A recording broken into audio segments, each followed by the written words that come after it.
Morning. नमस्कार दोस्तों, स्वागत है आप सभी का आज के मुख्य समाचार में। तो चलिए जानते हैं दिन भर की 25 बड़ी खबरों को फटाफट अंदाज में। पर आगे बढ़ने से पहले वीडियो को लाइक और चैनल को जरूर सब्सक्राइब करें, साथ में लगे नोटिफिकेशन को ऑन करें। चलिए वीडियो स्टार्ट करते हैं। लालू यादव ने बिछाई शतरंज की नई बिसात, इस रणनीति से तेजस्वी के पक्ष में लहर नहीं तूफान आएगा।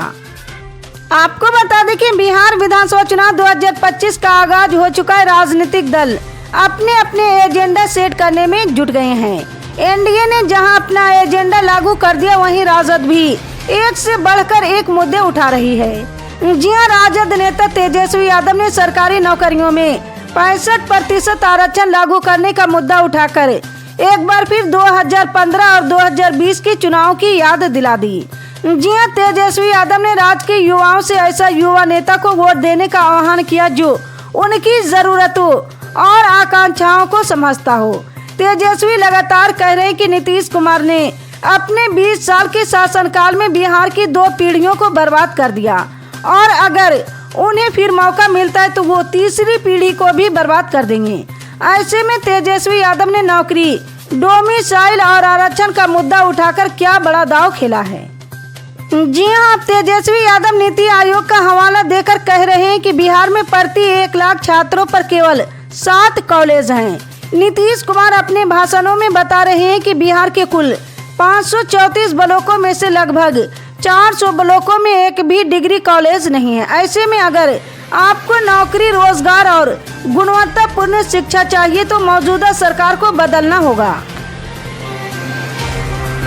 छत्तीसगढ़ के सियासी गलियारे से बड़ी खबर सामने आई है। जी हां, खबर है कि छत्तीसगढ़ के पूर्व सीएम भूपेश बघेल के घर पर ईडी की टीम ने दबिश दी है।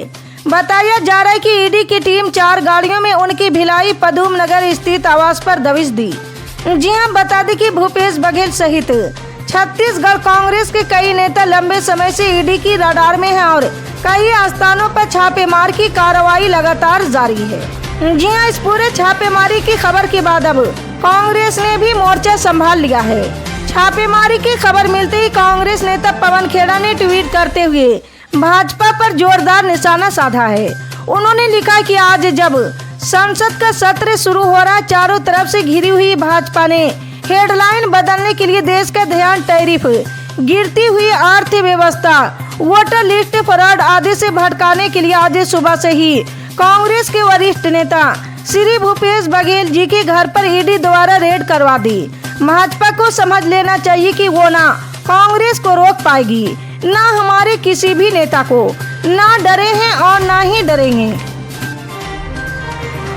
होली की तैयारियों के बीच लोग रंग, गुलाल और अबीर के माध्यम से बीते दिनों की कड़वाहट दूर करने की पहल करें, वहीं आपसी रिश्तों में पुओं और पकवानों के माध्यम से मिठास घोलने की भी तैयारी है। लेकिन सियासी दुनिया से ऐसे बयान लगातार आते जा रहे जो आपसी सद्भाव को चोट पहुंचाते हैं।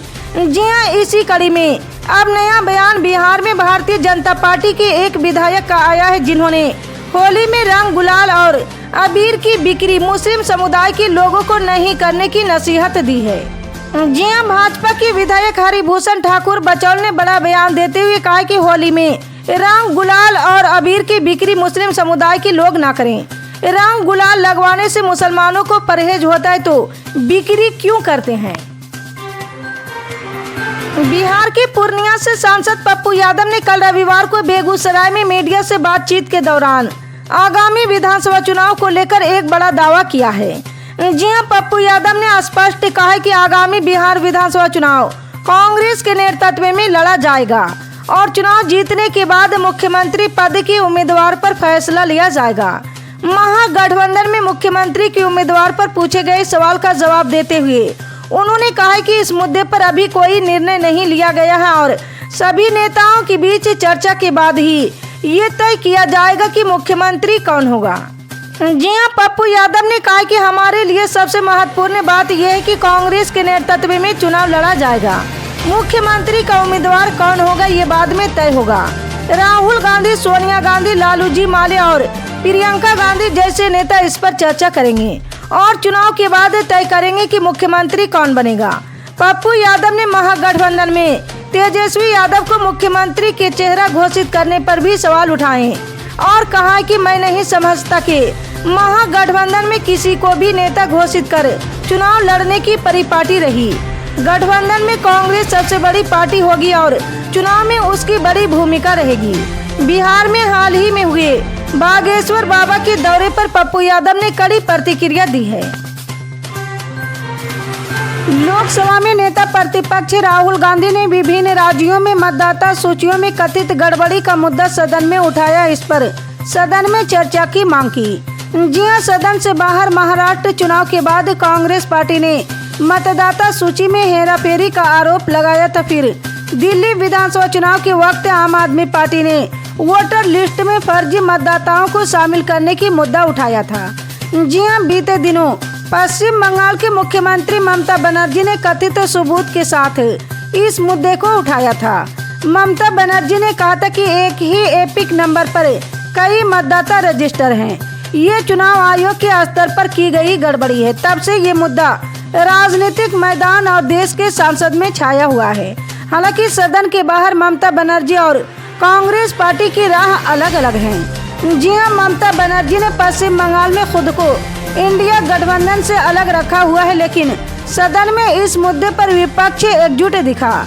जी हां, इसमें कांग्रेस के सांसद और राहुल गांधी की बहन प्रियंका गांधी की भूमिका को अहम माना जा रहा है। संसद के बजट सत्र के दूसरे चरण की शुरुआत खूब हंगामेदार रही है। इस दौरान लोकसभा में मंगलवार को AIM चीफ और हैदराबाद से सांसद असुद्दीन अवैसी ने भारतीय पुरातत्व सर्वेक्षण में खाली पड़े पदों और ऐतिहासिक धरोहरों की सुरक्षा को लेकर सरकार को घेरा है।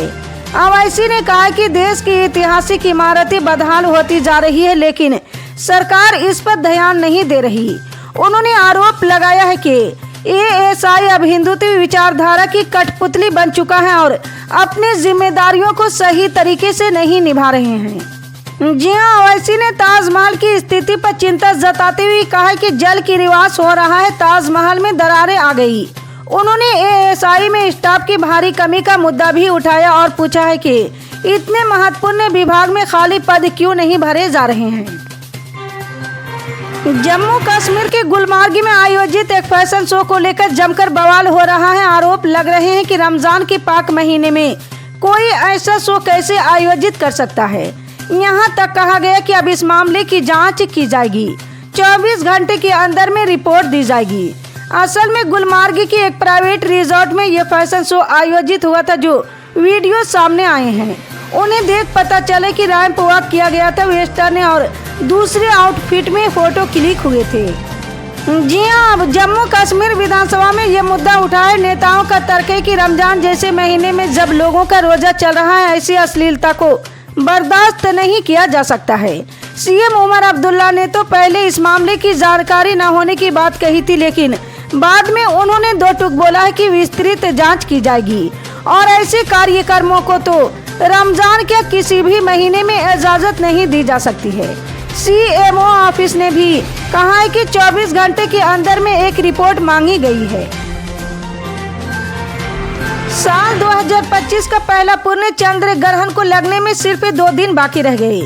जी हां, 13 मार्च 2025 की रात से शुरू होने वाला ये चंद्र ग्रहण 14 मार्च की दोपहर तक चलेगा। ग्रहण का समय अलग अलग देशों की टाइम जोन के हिसाब से अलग होगा।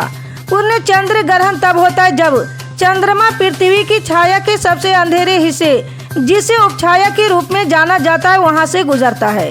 जब ये चंद्र सतह के 100% हिस्से को पूरी तरह से कवर करने के लिए अलाइन होता है तो फूल लाल रंगीन रंग में दिखाई देने से पहले धीरे धीरे पीला हो जाता है। आमतौर पर देखा गया है कि त्योहारों के समय सोने चांदी के भाव में तेजी आती है। होली के साथ भी ऐसा ही है। जी हां, होली के पहले ही सोने के दाम बढ़ गए। यानी अगर आप होली से पहले अपने लिए या अपनों के लिए सोना खरीदना चाहते हैं तो आपको अपनी जेब थोड़ी और ढीली करनी होगी।